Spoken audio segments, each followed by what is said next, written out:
अस्सलामुअलैकुम। आवाज़ और तस्वीर की दुनिया में SNN न्यूज़ के साथ मैं हूं उस्मान खान। आइए नजर डालते हैं अब तक की न्यूज़ हेडलाइंस पर।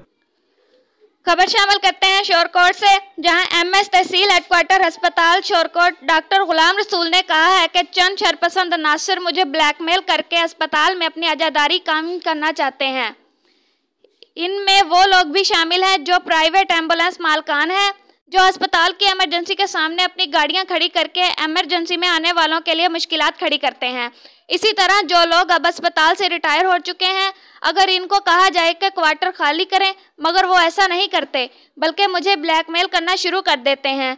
इन लोगों की ख्वाहिश है कि ना ही प्राइवेट एम्बुलेंस वालों को इमरजेंसी के सामने गाड़ी खड़ी करने से रोकूं और ना ही रिटायर मुलाजमीन से क्वार्टर खाली कराऊं, जो मैं नहीं कर सकता, और ना ही मैं इनकी ब्लैकमेलिंग में आऊँगा।